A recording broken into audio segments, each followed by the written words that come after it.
नमस्कार, स्वागत है आपका 60 डेज मेंटल फिटनेस चैलेंज के 29th डे में।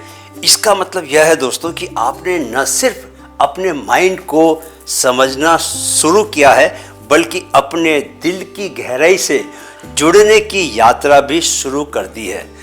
दोस्तों, कभी ऐसा कुछ हुआ है आपके साथ कि कभी किसी ने ऐसा कुछ कहा या किया कि वो बात दिल में तीर बनकर रह गई? वो बात जो भले ही समय के साथ पुरानी हो गई हो, लेकिन जब याद आती है तो घाव अब भी हरा हो जाता है। आप अकेले नहीं हैं दोस्तों, हम सबके भीतर कुछ ना कुछ ऐसा ज़रूर होता है जिसे हम भुला नहीं पाए लेकिन माफ़ भी नहीं कर पाए, और वहीं से शुरू होती है इमोशनल हीलिंग की असली यात्रा, फॉरगिवनेस से।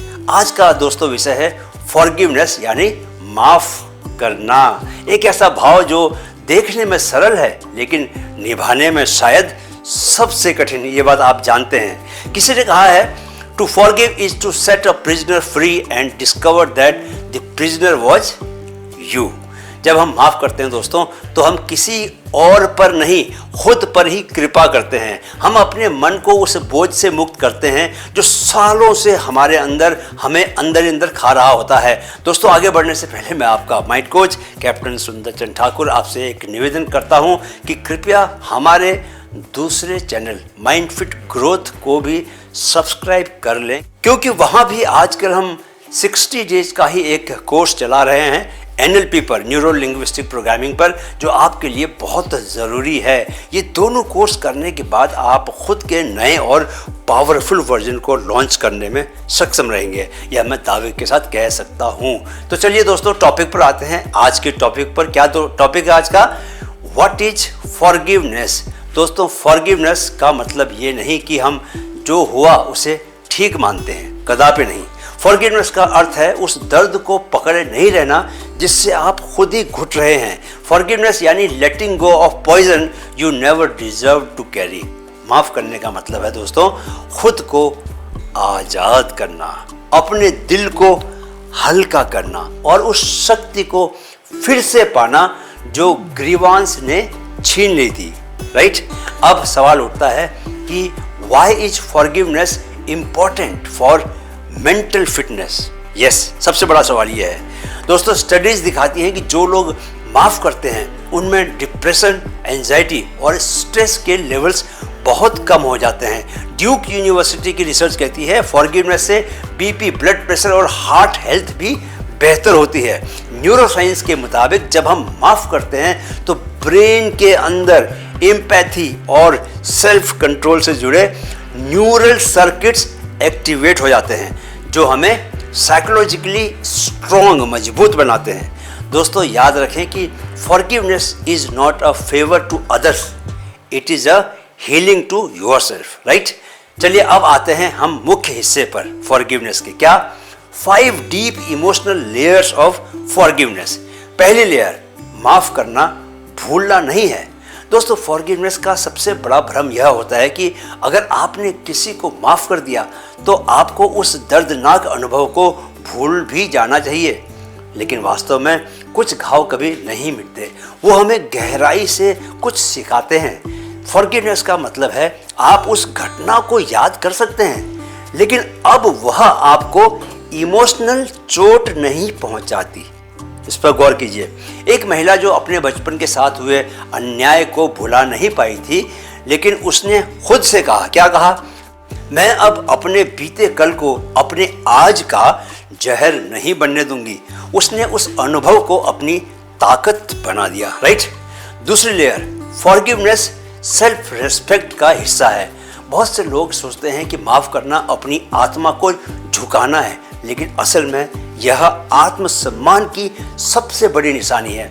जब आप माफ़ करते हैं तो आप ये तय करते हैं कि आप अपनी मानसिक शांति बनाए रखेंगे, चाहे सामने वाला बदले या नहीं। माफ़ करना यानी अपने दिल की सफाई करना, अपनी आत्मा से सच्चाई से जुड़ना। एक युवक जिसने अपने धोखा देने वाले दोस्त को माफ़ किया, सिर्फ इसलिए नहीं कि वो दोस्त बदल गया, बल्कि इसलिए कि वह खुद आगे बढ़ना चाहता था, वहीं अटका नहीं रहना चाहता था। उस दिन उसने खुद के सम्मान को प्राथमिकता दी। राइट? तीसरी लेयर, अनफॉरगिवनेस हमें बांध कर रखता है। दोस्तों, हर बार जब हम किसी को याद करते हैं जिसने हमें चोट पहुंचाई थी, हमारे भीतर रिजेंटमेंट, गुस्सा या दुख पैदा होता है। ये नकारात्मक भावनाएं हर बार हमारी ऊर्जा को, एनर्जी को खा जाती हैं। फॉरगिवनेस हमें उन इनविजिबल चेन से मुक्त करता है जो हमें उसी दर्द में बार बार खींच लाती हैं। जो लोग माफ़ करते हैं वो जिंदगी को खुल कर जीते हैं, जो नहीं करते वो हर नई खुशी में पुराने जख्म खोजते हैं। आप खुद सोचो दोस्तों, एक आदमी जो हर नए रिश्ते में अपने पुराने दर्द को ढोता है, न माफ़ करता है न हील होता है, क्या वह ऐसा करके अपने साथ सही करता है? ऑब्वियसली नहीं करता। उसे माफ़ कर देना चाहिए, क्योंकि उसी में शक्ति है, उसी में उसकी भलाई भी है। चौथी layer, forgiveness does not mean reconciliation. माफ़ करना और किसी रिश्ते को दोबारा शुरू करना, ये दो अलग बातें हैं। आप किसी को माफ़ कर सकते हैं, लेकिन ज़रूरी नहीं कि आप दोबारा उसी व्यक्ति के साथ रिश्ता भी जोड़ें।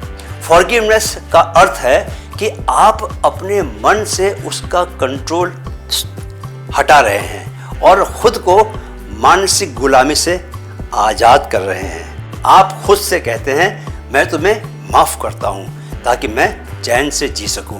जैसे एक महिला ने अपने एब्यूजिव पार्टनर को माफ़ किया, लेकिन उससे दूरी बनाए रखी ताकि वह अपने आत्मसम्मान और सुरक्षा को प्राथमिकता दे सके। समझे? पांचवी layer, forgiveness is the path to inner piece.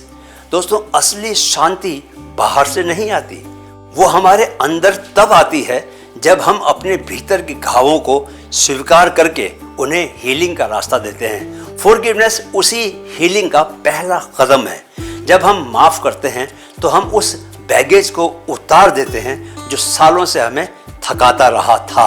हम अपने माइंड और हार्ट दोनों को ब्रीथ करने की स्पेस देते हैं। एक बुजुर्ग ने कहा, दोस्तों, मैंने जब अपने पुराने गलत रिश्ते को माफ़ किया, उसी दिन मेरी नींद फिर से लौट आई। और यही है वो इंटरनल फ्रीडम जो सिर्फ फॉरगिवनेस से ही आपको मिलती है। चलिए दोस्तों, अब आज का डेली चैलेंज का समय आ गया है। आज अपने दिल में उस एक व्यक्ति या परिस्थिति को ढूंढिए जिसे आप माफ़ नहीं कर पा रहे थे अब तक, और आज खुद से कहिए, मैं अब उस दर्द को जाने दे रहा हूँ क्योंकि मैं खुद से प्यार करता हूँ। तो सर, आज आपने जाना कि फॉरगिवनेस कोई उपकार नहीं, ये आत्मा की सबसे ऊंची शक्ति है। आपने जाना कि माफ़ करना भूलना नहीं होता, ये आज़ाद होना होता है। ये आपका आत्मसम्मान है, आपकी हीलिंग है। और जो फॉरगिव करता है, माफ़ करता है, वही सच में जीता है। अब बारी है दोस्तों अगले कदम की। कल हम बात करेंगे उस शक्ति की जो आपके सपनों को डायरेक्शन देती है। डे 30 में हम जानेंगे the power of intention setting.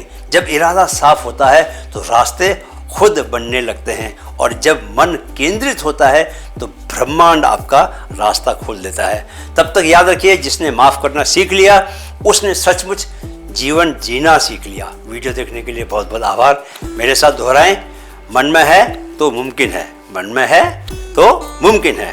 Keep learning, keep growing. जय हिंद।